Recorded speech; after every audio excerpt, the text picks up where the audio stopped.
Welcome to Life, Lessons, and Laughter with your host, Glenn Ambrose.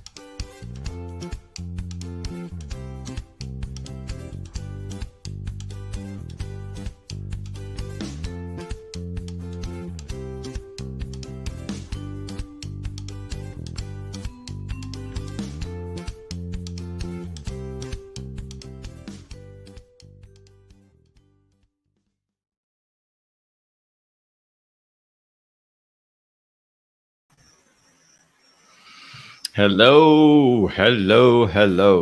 How are you? Answer me. How's everybody doing today? This fine Monday in November. I have to check. I have to think. What month is it? I'm just changing my settings here because that changes constantly on Facebook. I don't know why. So there, hopefully I can see your comments and just say hello and preferably where you're from as you join. I'm going to put a banner that says that. I think I'd be doing that. So hello everyone. Thanks for tuning in.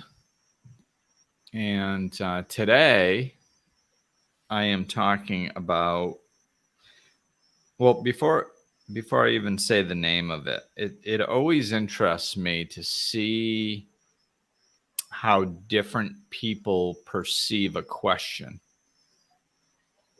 It's like, I guess I don't put a tremendous amount of thought beforehand asking a question. I put a little bit of thought. I try to phrase the question in a way to spawn the conversation that I'm looking for, of course. But I don't spend a lot of time, thinking about the wording. It's just a question, but it always amazes me how different perspectives, how many different perspectives there are. It's a beautiful thing when we really start embracing it. When we start embracing the differences that we have and the way we think, it's actually a really beautiful thing, because it just sparks enlightenment. It sparks different perspectives. It sparks like going, oh wow, yeah, I didn't think of it like that. Well, what is that? That's expansion. That's going, oh, now I'm thinking in a way that I had never thought before. Now, it doesn't mean that you have to adopt that way of thinking, but it helps expand your mind. So, I put out a question earlier and got some feedback, and it's interesting the different perspectives that came in. So it says, the way I phrased it says, do you feel it's right to tell people how to live their lives if it's coming from a place of love? So I got a lot of different perspectives on this. And as soon as the perspectives start coming in, you go, oh, well, yeah, a lot of times they just go, yeah, that makes sense. I can understand why they perceive the question that way, even if sometimes it's a little bit different than the way I intended it. I think that that's important. I think the way we communicate is very important with each other. It's like we're never going to phrase things the right way that are going to land the right way with every single person. It's just not going to happen. So I don't think we really need to try that too much, which is, I think I think this is what people are getting upset with the what do they call it? Geez, I haven't used this term in a while. Politically correct. With all that politically correct stuff, that bugs the crap out of people, because they don't know what to say. And they're like, oh, I have to be careful of the way I say it. I I just saw a post the other day, which the post had some interesting points to it, but the terminology that it said was something like, it makes me laugh because of my own experience. It said something like alcohol use disorder. I think that's the way it was phrased. They were talking about alcoholism, and they labeled it alcohol use disorder. And like, I got sober 18 years ago, and uh, I get used to the term alcoholic. It's so now that they have alcohol use use disorder, it just makes me laugh. It's funny because it doesn't offend me. I understand why. One of the reasons that they're doing it is because there's a stigma to alcoholics, like they're these low bottom drinking out of a bag, laying on the sidewalk people. Whereas like for me, when I got sober, I noticed that too. When you use the term alcoholic, people tend to think that you're a mess in one way or another. So I started using the term recovered alcoholic because that's what I was. I had recovered from a hopeless state of mind and body. So, I mean, I did my own version of it, I guess. It's interesting that we're so concerned about how we say things. And the reason is because we're so judgmental. We're constantly judging each other, which is what I'm talking about today. So that was an interesting segue into what it was interesting to me. I don't know about you guys. But what I'm talking about is the spiritual snobbery is what I call it. I like the term spiritual snobbery. I'm sure a lot of people aren't going to like it because it's kind of a trigger word, but that's why I like it. Because it's a trigger word. I look for trigger words when I'm doing my own spiritual work. And I mean, when I'm what's Faith doing? Hey, Faithy.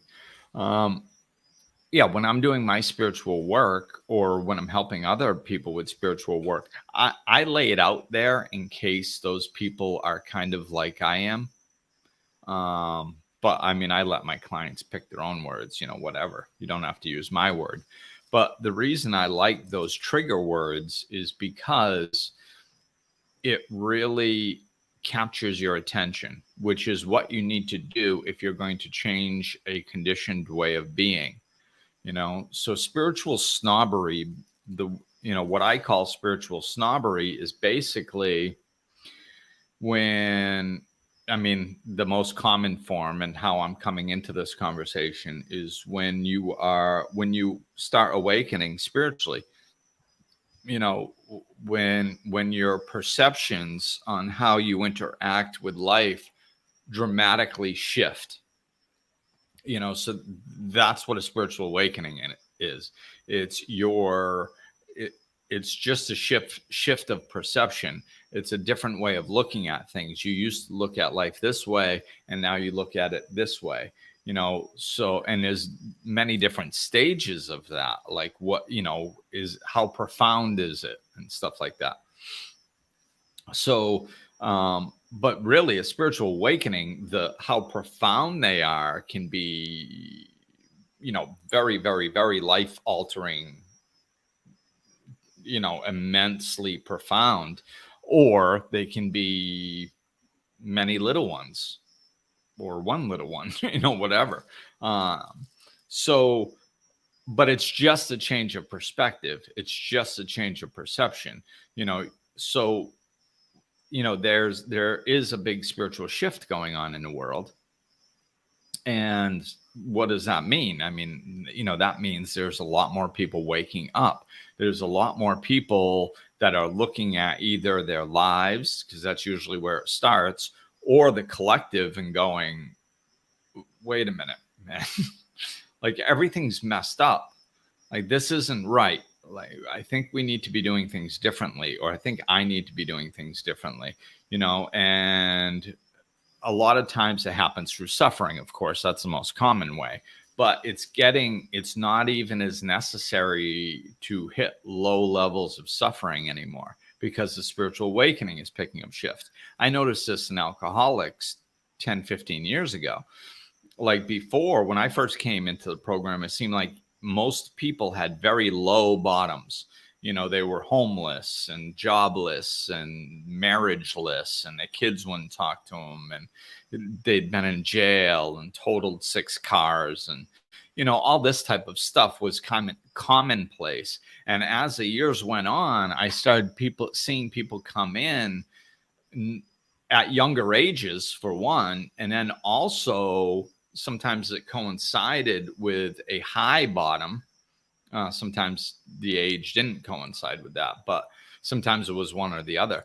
But a lot of time, but I noticed, people coming in at a younger age and their bottoms weren't as low. They didn't have to go through as much suffering as a lot of people did before they went, wait a minute, this doesn't work for me. I'm going to change my life, which is a beautiful thing to see.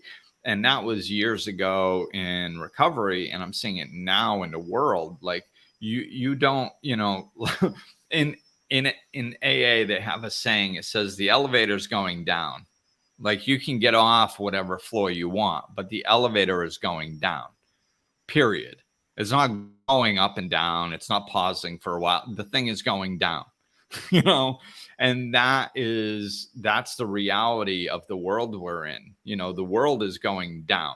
What we're doing doesn't work anymore. It hasn't worked for hundreds of years, but now it's catching up to thousands of years in some instances. But it doesn't work. It's not sustainable. The models that we have for societal structure are unsustainable. They don't work. And it's becoming more and more apparent now, and then you throw COVID in there and all this stuff. So it's, people are waking up and going, wait a minute, like, I think I need to change stuff, because I'm slowly seeing the life that I'm used to just getting worse and worse and worse and worse. It's going down. The elevator is going down. And if you look, if you disconnect from your personal perspective, this is why I use this example quite often, that the way the structures that our society functions in are unsustainable. Because I like saying it that way, because it's not a political thing. It's not one side or the other. It doesn't get caught up in the, we should raise the minimum wage. We shouldn't raise the minimum wage. We should help people. But if we help people, then they won't do for themselves, and all this crap that people freaking argue about, that's so surfacey. It has nothing to do with anything. None of it's going to change anything. The problem is that our whole structure is unsustainable. It doesn't work. It's broken. It was never going to work. And it's getting more and more obvious now. So we have to change. And we need to change individually, and eventually that will turn into a collective change. That's what a collective is. It's a group of individuals. So if we change individually, eventually it will change the collective, right? Which brings us right into spiritual snobbery, because when people are waking up and going, and all of a sudden the eyes come on, and like, you see a great movie, you want to tell 20 friends. Well, what happens when you get the key to life? When you get the key to life, what happens? It's exciting. You want to tell everybody. Not only that, but it's so obvious. When you start awakening spiritually and you just look at things and you go, oh my God, wait a minute. Now, if I look at my model for living for the last 20 years or 40 years or 60 years, if I look at like my model for living, basically my model said that everybody had to do what I wanted them to do. And I had to have the right job all the time. And my car could never break down. And I had to have the house that I wanted, and the spouse that I wanted, and the dog that I wanted. And the dog could never crap on the carpet, or else I'd be upset that day. And my kids had to do everything perfectly. And if and my candidate had to win for the political freaking thing. And if all this happened, then I'd be happy. Like, that is the old model that a lot of people actually still live in. They're not aware of it, of course. And if you phrased it like that, they'd be like, I don't do that. But they actually do. So when you start going like, oh my God, I can't believe I was living like that, and you start connecting to the happiness and the peace within, everything changes, man. Everything changes. All of a sudden you're looking at things. And the interesting part is that when you wake up, it's a very natural thing. It's like when you wake up, basically you're awakening to what you already know inside. It's our natural way of being.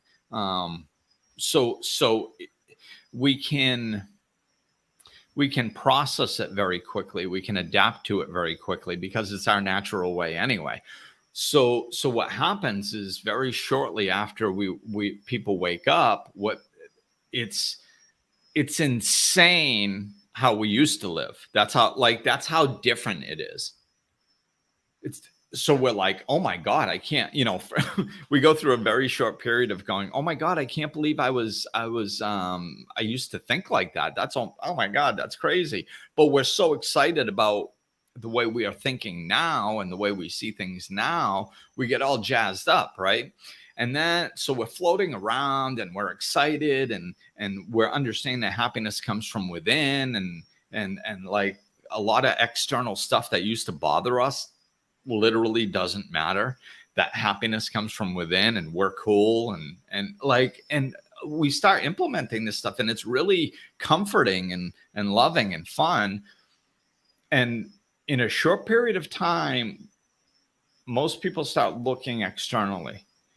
And it's so common sense now to look at life spiritually. It makes so much sense compared to the old way of living, that like I said, people can live in that way for 40 or 60 years or their entire lifetimes, and think that they're living normally, that it makes sense, until they wake up spiritually. Then they're like, oh my God, that's insane. Why did I even think that? And what usually happens when you start interacting with society again, with your new vision, what happens is you start judging. So you start judging people because from a judgmental perspective, it's like, what are they thinking? What are they thinking? Are they out of their minds? And like, you latch on to your new way of thinking so quickly, and it's so right that you can feel it in your bones. It's not just a thought. It's just not a belief system, a mentality. Your whole body, your soul connects to it. You know it through your entire being. So you're looking at this stuff and you're like, what are they thinking? Why are they walking around complaining all the time? Like, why would they do that? Like, I mean, don't they understand that it makes them feel like crap? And it's not really, it makes them feel better in the moment, but it's not going to long term. They're just going to have to complain again 15 minutes later, or 3 hours later, or the next day, all day. Like, they're never going to be happy if the only way they experience feeling good about themselves is through complaining, which puts down others, so we feel better about ourselves. Because complaining, basically what we're saying is, I wouldn't do it that way. If it were up to me, I would be doing something better. So therefore, I'm better than the situation or the person I'm complaining about. So it's an ego stroke. So that, like, don't they see that? What is wrong with them? And we completely forget that 15 days ago, or 15 months ago, or 6 months ago, we were thinking the same way. right? So this is what I call spiritual snobbery. Everybody thinks their way of doing things is the right way. That's why they're doing them that way. You know, we have to understand that everybody has different perspectives. And, you know, that this is why basically there are no jerks on dating apps. Nobody puts in their profile, I'm a jerk and abuses the opposite sex on a regular basis, mentally, emotionally, and occasionally physically. Nobody puts that in. They rationalize their behavior and they think they're trying to be a good person. You know, that's why none of the profiles say that, right? So everybody's doing the best that they can, and we have to remember that. So the reason I phrased that question on social media, do you feel it's right to tell people how to live their lives if it's coming from a place of love? The reason I phrased it that way was because if you're coming from a place of anger and hatred, you're probably not listening to this. Right? I mean, people that are just filled with rage and anger usually don't listen to spiritual or self-improvement type podcasts. And even if they do, unless they're looking to change, they're probably not going to change. If you're overtaken by hatred and anger and fear, you're usually not looking for change, you know, unless you're near the bottom or something. So, you know, we all have fear in us. I'm just talking about people way on one side that haven't even begun to look or even think about dropping the anger. You know, those people, that's what I'm talking about. I'm not interested in discussing things with those people. Why? Because they haven't even begun to want to try to change. So therefore, no matter what I say, I'm not going to help them. So I don't worry about those people. The people I think that I have an ability to add value to their lives is the people who feel that they are coming from love, the people who value love. This is why I phrased it. Do you feel it's right to tell people how to live their lives if it's coming from a place of love? People do this all the time. This is why we are arguing. The people that are trying to tell people how to live their lives from a place of hate, those people are going to continue to do that for the near future. So we're not going to worry about them. We don't need them to change. We don't need them to stop. They can do whatever they want. They're actually a fairly small percentage of the population. I mean, even if they're 50% of the population, which I don't think that they are, they'll start coming around soon enough. The only people that we can try to teach a healthy way of being to is people who are trying to come from a place of love.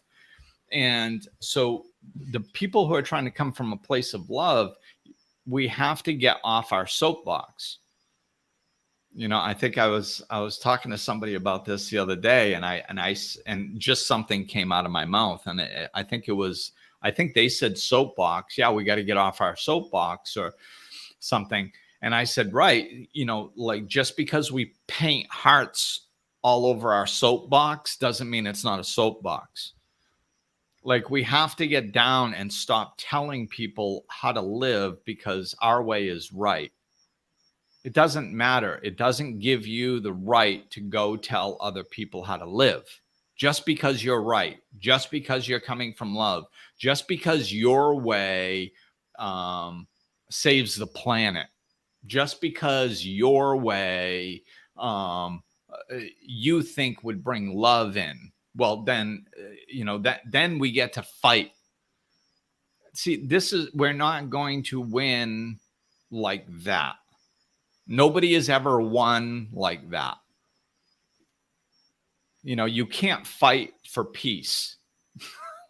It's too conflicting energies. So, you know, we have to stop telling people what they need to do and why we're right. So and Johnny just chimed in. I'm going to see, because I know that I need to dive into some of the comments at some point, and I think this is one of the gateways. So I'm going to see. So let's see. One of the things I wondered about, what if I love someone with an addiction? Great doorway. I was one. Or if I'm in addiction and someone loves me enough to say, hey, time to get clean. Well, there you go. Hey, time to get clean. No, you don't get to say that. That Johnny, thank you for that. I have to say thank you for that. And something I said, she clicked to, and she said, oh, agreed 1,000%. So, I'm going to throw that out there. But Johnny, I'm going to comment on your first statement, because it's perfect. You can't write this stuff. Because it's like, it has like 3 different things to use for clarification's sake. So what if I love someone with an addiction? You can't save them. If I'm in addiction and someone loves me enough to say, hey, time to get clean, there is no, like, what I'm talking about, for clarity's sake, is not saying, hey, I think you have an addiction problem. I love you. Is there anything I can do to help? We can be loving to one another. That's not telling other people how to live, and I'm going to get picky just to prove my point. I'm not saying that you meant it this way, Johnny, but the words that were written, hey, time to get clean. That's never worked for anybody, probably. An addict isn't walking around. I know, I was one for 20 years. An addict isn't walking around. Usually there's not a shortage of people telling them that they have a problem or telling them that they should get help. There's usually not a shortage of that. I know there wasn't in my life. So like, hey, time to get clean. People actually think, well, I think perhaps it's because they're not thinking. So very quickly, without thinking, they say stuff like that to people. And it's like, yes, I got what you meant, Johnny. So yeah, I'm just kind of going off on this, not because of specifically what you said, but to make a point. So yeah, it's, but this is what people think. Like, it always makes me laugh when people are like, when people look at somebody that's smoking a cigarette and they go, hey, you should stop smoking. Really? Why? Well, it's bad for you. Really? Like, people that, people that are doing things that are hurting themselves, they know. They're just not ready to change yet, Now, I'm not saying that we can't tell people, yeah, hey, you think somebody's got a addiction problem? Absolutely. Do we have perspectives that we can share? Absolutely. And we can still share all those, So, and before I move on, I'm just going to expand this into different ways, because this was kind of the common thing that I saw with the comments. No, unless they ask. Closest friends and family, possibly.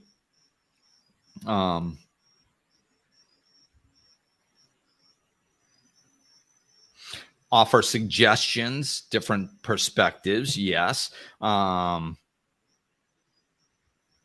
Mike, I have been working very diligently at removing all judgment. That's the crux of what we're talking about here. That being said, as a parent and one who has had countless learning opportunities, it is a good practice to share experiences and potential outcomes. Yes. See, that I love. And I'm going to go back to it in a minute, because I'm just going to finish this. And Nicole, drop hints about wanting to lose weight, for example. You can bring in your own experience. Unfortunately, no. It depends if it's a safety issue and how close you are to them. So a lot of the way people say that you can, well, I'll go back to the phrasing of my question. The phrasing of my question was, is it right to tell people how to live their lives if it's coming from a place of love? So that's basically telling them you need to live your life this way. Most everybody said either no, or in my opinion, they changed the question a little bit from telling somebody how to live their lives to sharing a perspective that might be helpful to somebody. I believe sharing perspectives that might be helpful to other people is fine. It's what I do for a living. And I often say, like, if you're going to be one of my friends, it's always not easy because, like, I'm not the average person. I can't just sit there and watch somebody's life go down the toilet without saying anything. Now, I won't judge them for it. And if they decide to not take my advice, I will still be their friend. But at some point, they're going to hear my perspective because I consider that an act of love. If I'm watching somebody just, flush their life down the toilet and I don't say anything to try to be a good friend, I don't think that that's a good friend, so I do say something. So, and I think that everybody that posted that comment, where there was a caveat of yes in some situations, I think that that's what they were talking about. Yeah, if you care for somebody and you have a perspective that might help them, you can share that perspective. And that I agree with 100%. Okay. What I'm talking about is the judgment stuff. The judgment and the telling people how to live their lives.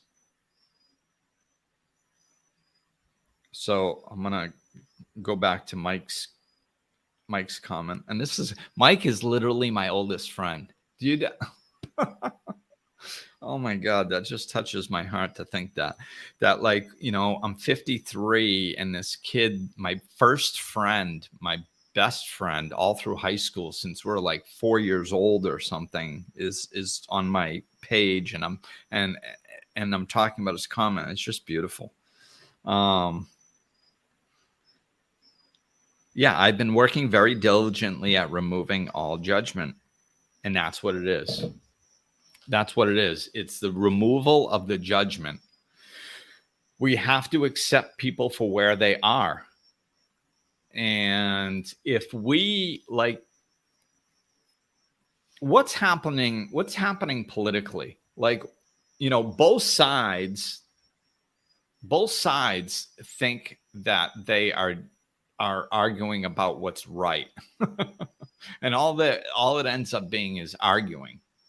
Right. And their I guess ammunition, or the thing that tells them that I really need to go out there and argue about this. One of the biggest things is that they say the other side is trying to destroy the world. And if I just let them, then the world will be destroyed. Basically, so in the last, 7 years or so, both sides have won. Trump got in office, Republican. Biden got in office, Democrat. The world hasn't ended. And we're going to have another election coming up soon, and the world's not going to end after that one. It's not, but people will still be arguing. And it does, I understand that, you go, well, things got better. Yeah, but things got worse. It's been a seesaw for the last 200 years. It's going to be a seesaw for 200 more if we continue. Except that the seesaw used to go like this, and then now it's just barely moving. And it's lower and lower and lower. See that That's the illusion. The illusion is that a politician or a party's belief system is going to like dramatically change our lives for the better. And like at some point years ago, many years ago, we had a quality of living, let's say, that was at, I just got to put a number on it to make the point. Like, let's say, you know, at the best of times in the United States, we were at like 100 for a quality of life. And then we argue and time goes by, and all these, you know, the people in power are just gaining more power and getting richer, and what's happening is our quality of life and our happiness, you know, is just getting worse, and our freedoms, everything about our quality of life is dropping. But the seesaw is still happening. So it goes up a little, and it goes down a little, and then it goes up a little, and people go, see, it went up a little. That's important. No, the whole seesaw is sinking in quicksand. Like, that's the problem. The whole freaking thing is sinking. Like, it doesn't matter if it goes up 2 inches, because in another 10 years, that 2 inches is going to be under the quicksand, just like the base is. You know, like, it's, the whole thing is sinking, and people, you know, and a lot of people aren't seeing it. The reason that I brought that up is because the most of the problem distracting us is the energy of the argument. It's the energy of the argument. So if people would just get off their high horses, you know, this is the term, the road to hell is paved with good intentions. We have good intentions. We want the best for the world, right? So we're going to argue about it. And meanwhile, there's a bunch of crap happening that's making the quality of our lives worse and worse and worse, and nobody's seeing it because we're too busy arguing over our good intentions. No, I want what's best for the world, and it's supposed to look this way. No, I want what's best for the world, and it's supposed to look this way. And we're just so busy arguing at that everything is just dropping. Like, and we're missing it, you know, but a lot of people are waking up. And so those of you that are waking up and looking for another way, what we need to do is stop arguing. Stop arguing with them, because it doesn't matter. The seesaw is going to be bouncing back and forth for a while. But if we can just accept people, like, after a while, the arguing will just decompress. It, like, to argue, it takes two sides. It takes energy. Have you ever tried to argue with somebody that won't argue back? Some, you know, I mean, like, some people just won't. And then some people are like just very present. And they're like, well, you're wrong. All right. You have the right to think that I'm wrong. Yeah, but you are. Okay. I understand that you believe that. Well, yeah, but you have to think the way that I think. Like, at some point, they have to say something so stupid that they kind of hear it themselves. Yeah, but you have to think the way I think, or else you're bad and I'm good. Oh, that sounds weird when I say it out loud. You know, like, I mean, because it's absurd. You know, that doesn't even make any sense. So, like, just stop arguing. And how do you do that? By stop judging. You know, I've said this many times. There is no way that, like, most people with good hearts think they're like, no, I'm not. Oh, no, I don't judge other people. I'm not judgmental. Oh, really? Did you hear that they're putting a pipeline through some national park, and there's going to be oil spraying all over the place? What? Those jerks! Attack, attack, attack. That's judgment. It doesn't matter if you're right. It doesn't matter if you're right. And that doesn't win anything. You know, if we look at what how large social change has taken place, you know, I look at people like Nelson Mandela and Gandhi. Like, Nelson Mandela fought against the government. That's why he ended up in jail. And, and did some, he fought against it early on. Okay. When he actually did what ended up happening was when he started communicating with the perceived enemy. When he started having conversations with them, when he started trying to understand their perspectives and connect to them with their perspectives. Because we perceive, the other side just wants to kill everybody. No, they don't. They think what they're doing is right. Maybe they're wrong, but they think they're right. And you're never going to stop somebody from doing something by yelling at them, going, you're wrong, you shouldn't do that, you're wrong, you shouldn't do that. All that does is it makes them dig in deeper. But if you can either leave them alone and just don't feed the argument, maybe their brain will slow down enough from defending itself against you, and they'll have nothing to defend. They'll just be sitting there. Like, people can defend their perspective for literally decades, years. So that strengthens their resolve. They never have an opportunity to see a different way of being because they're too busy defending their way of being. So they're just reinforcing it all the time. You shouldn't be like that. Well, yes, I should because of this. And then they go home and they think about it and they go, well, I should have said this. Next person that challenges me, I'm going to say this. And then the next person challenges them, they say that and the one before. And then they go home and they come up with a different way to defend themselves. And there's all groups coming up with different ways to defend themselves. So they borrow off of each other, and then we wonder why we never meet. It's because we're busy arguing. So if we stop judging and stop thinking, get off of our soapbox and stop going, yeah, but my way is right. I save dolphins, so I'm a good person. So screw you. I don't want to get a vaccine and I have the right to judge what happens in my body. So screw you. Like, it doesn't matter what you say before. So screw you is still so screw you. And it's anger energy. It's not love. See, this is what I'm talking about. How we are going to usher a loving way of being on this planet is by bringing in love, by acting out of love. Love does not judge. Love does not, look at our relationship with our Creator. He gave us free will. Why?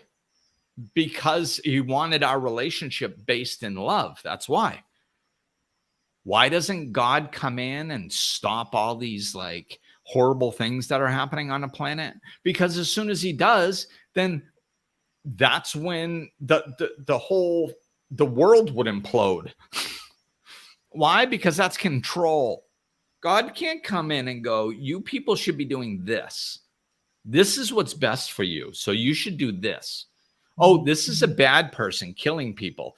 I'm going to take them and stop them from doing that and move them over here so more people will be safe. He can't do that because it breaks the law of love. That's not love. That's control. That's, I know what's better for you than you know what's for yourself. So I'm going to control you. This is why I talk about energy so much. We have to, my brain understands things in terms of energy because it simplifies things. And I like things to be simplified. So when we simplify things, it's easier to see the truth. We're closer to the truth the simpler we get. So if you're talking about energy, if you just monitor your energy in your behaviors, look at your behaviors that you've done, especially when there's some controversy or something you don't like, and pay attention to your behavior. What energy was that behavior in? if you're attacking somebody, yelling at them, telling them what they should do and how they should live, and you're calling that love, you're delusional. It's not true.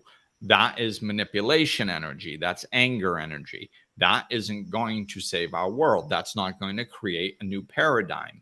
That's not going to suddenly, we're not going to throw a bunch of anger up against the wall and all of a sudden get love. It's not going to happen.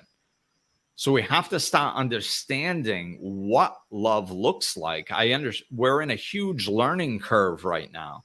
We have to understand what love looks like, and we don't. Why? Because we haven't been living in it societally for thousands of years. So we have to slow down and start looking at this stuff so we can understand it, so we can actually start acting out of love, acceptance, non-judgment, love. This is the energies. And the reason that people are going to have a hard time with us is because of the old paradigm.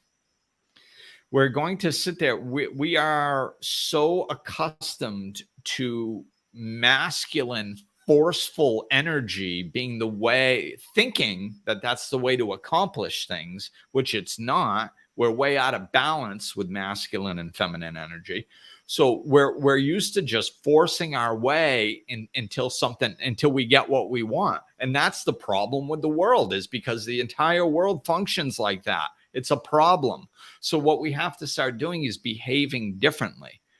So the way I explain, I think that I didn't know I was going to go into masculine and feminine energies, but it's a good way to explain this. So when I'm explaining masculine and feminine energies, it's not that masculine energies don't have positive benefits. They do. The problem is that we're out of balance. And when you're out of balance, you're too far one way. That doesn't work. Everything's supposed to be in balance. So if you look at an example of masculine energy that's out of balance, is a rock in a river. And it's standing in that middle of that river all forceful and going, "You shall not pass, screw you," trying to assert its will up against the water. And the water is a feminine energy. It doesn't stop at the rock and get into an argument with you. "Screw you. You have no right to stop me from going down the river. I have the right to go down the river. This is my river. You're not even technically part of the river. You fell off the mountain." It doesn't get into an argument with the freaking rock. It just goes over. It just goes around and it just continues. Why? Because the rock can't stop it. So it just goes around. So just go live your life. Don't worry about these people standing in the middle of the road trying to stop you. Just go around them. Live in love. Just live in peace. Just go. And what's going to happen over time as we get back into balance is not only are you going to be living a more peaceful, happy, effective life, but you're going to be ushering love in. You're going to be an example of love. If you have a rock or somebody that's all caught up in anger and masculine, forceful energy, and they come up and they go, "Screw you, I'm going to stop you." And then somebody just goes around them and doesn't argue. And they go, "Oh, screw you, I'm going to stop you." And somebody else just goes around them. After a while, they're going to at least reassess what they're doing. People do what works. So the reason they argue is because at least they think it works. But we're butting heads. So we have to stop arguing. That's, and just move on with our lives. And not only are we going to be bringing in more love into this world, and, things are going to be going a lot smoother, but there's also erosion. After a while, it's just not going to matter. That rock's going to get worn down, or it's going to start looking at a different way of being. So pay attention to the energy in which you're doing things. It has to be out of love, and now there are ways to stand up for what you want as long as you're conscious of your energy. So I'm not saying that people can't protest. I'm not saying that people can't do whatever you want. Like, I don't even know what you guys do because it's not what I do. Like, this is what I do. So what, like, you have the right to voice what you want, but just don't do it out of anger and confrontation and saying the other side is wrong. Don't worry about the other side's wrong. Just worry about what you're saying. Just worry. Feed the positive, feed the love. That's all you got to do. You don't have to fight the negative. You do not have to do that. That's my point. Don't argue with somebody. If they are hell-bent on believing stuff their own way, give them the right to believe that way. You have the right to disagree with me. What can I do? But just put it out in love, love, love. That's the energy that's going to change things. You know, we can't, just because we want, we think that we want what's best for the universe or the planet or the animals or humans, or just because we think that what we want is good for other sentient beings or the planet, doesn't mean that we get to go at people with anger. That's what I'm saying. It doesn't mean you can turn this utopian. We have this beautiful, I just want to love everyone. Damn it, you have to too. Like that. Do you see the energy change? It's two completely different energies. So when we learn how to stand in, when we learn how to stand in our authenticity and our love and speak and act out of that, that's what's actually going to change things. So let's take a gander at some of these. I saw some comments coming in. So I'm kind of just scan through some of them. Right, the perspective, just not how to live.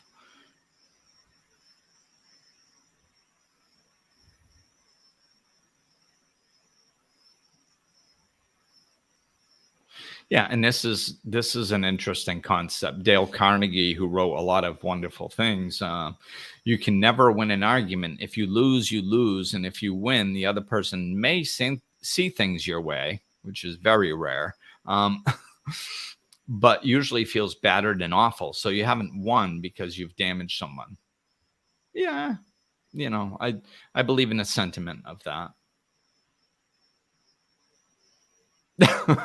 You're totally off base of the responsibility of man versus woman. Well, I didn't talk about man versus woman. Better said feminine, masculine. Yeah, that's what I did say. If I said man versus woman in my little rant there, I apologize. Jeff's right. I didn't mean to say that. I meant to say feminine and masculine. Who knows? Sometimes I make mistakes.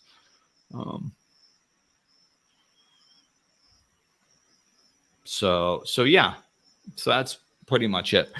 So basically, this is what I'm talking about. I'm talking, you know, about the road to hell is paved with good intentions. You know, we have to just be a loving energy. And it's like, you can, even in the midst of an attack, because, you know, this is like Martin Luther King Jr., beautiful at this, you know, hate cannot drive out hate. Only love can do that. Do you see, like, when you, this isn't rocket science, you know, like when you really don't, you know, more than just the quotes or I mean, MLK's got some good quotes. Well, they all have good quotes. I shouldn't say that. They all have good quotes, amazing quotes. And those quotes, if you understand them deep enough, are way more profound than most people realize. But not only that, but if you want to research something, research how positive social change has taken place in history. Okay. Go back and research like Martin Luther King Jr., Nelson Mandela, Gandhi, you know, research what they did, like the dynamics of what they did. I'm always talking about dynamics because that's the important thing. It's not the dynamics is what changes things and does things. It's the energy of everything. So like, the dynamics you can duplicate. You might not be able to duplicate the specifics, or the specifics going to look different in every situation. So don't worry about the specifics.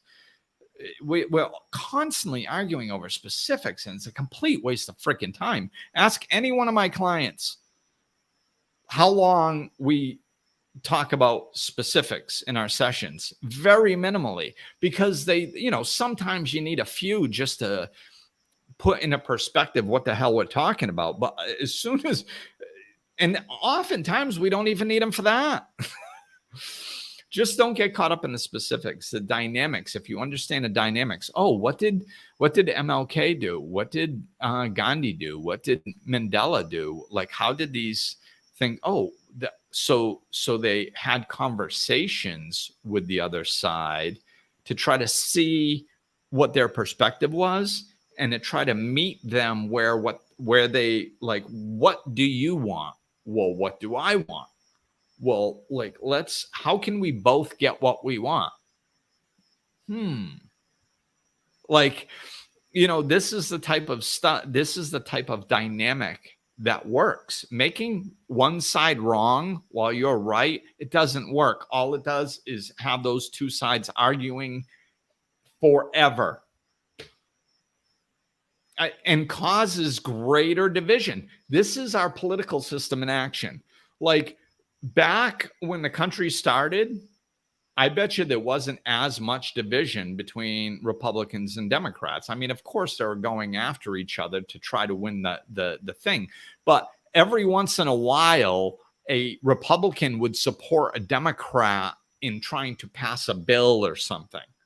Like, that's actually happened in history of humanity. It ain't going to happen now. Why? Because we got to make the other side wrong so we're right. And as long as that's the dynamic, you're screwed. It just causes greater and greater division. So that doesn't work. Again, look at dynamics. Has that ever worked? Has a problem ever been solved in the history of humankind by making the other side wrong? Has the other side suddenly gotten proven wrong and went, Rod, you're right. I'm wrong. We're all wrong. Our bad. We're on your side now. Has that ever happened? Ever? No. The dynamic doesn't work. So the first step is to stop arguing and stop judging. We have to stop judging up here so we can stop arguing out here. So stop judging and just say, hey, they probably believe that for some reason.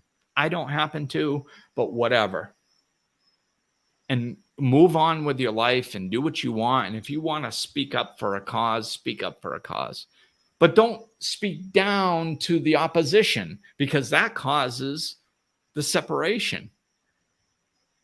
I understand that you feel that way. This is what we're about. Stay on topic. Just stay focused in love and feeding what you want to expand. Because right now what we're doing is we're feeding arguing. And that's what's expanding. We're feeding anger. That's what's expanding. Why? Because that's what we're coming at it with. We're throwing anger and we're saying, yeah, but it's for a loving cause. It's still anger. You're arguing. I want the arguing to stop. Damn it. Oh, the argument just got bigger. Yeah, of course it did. Because you're arguing about the argument. This is what I mean. Starve what you don't want. Everything is energy. The collective is energy. Your body is energy. The planets are energy. Ways of being are energetic. Everything is energy. Starve what you don't want. Just don't put your attention to what you don't want. Don't put it there. Put it to what you want. That way you can speak of love. You can help other people that are willing to listen. You can stand up for what you believe. You can do all that stuff. But it's got to be out of love energy and just feeding what you think is right instead of arguing with what you think is wrong. There. So that's it. I hit the wall. So thank you, everybody. Thank you, everybody, for watching, listening, commenting. The comments were sweet this time. Thank you. Yeah, thank you for your participation with the question and with the comments. You can see it makes a big difference, the interaction with the show. It's just because I've got stuff to feed off and we have different perspectives. So it's good. So thank you, everybody. I'm gonna peace out. So thanks, and we'll talk with you soon. Looking for more? Check out over 200 episodes of Life Lessons and Laughter, or click the link in the description of this episode to connect with Glenn directly.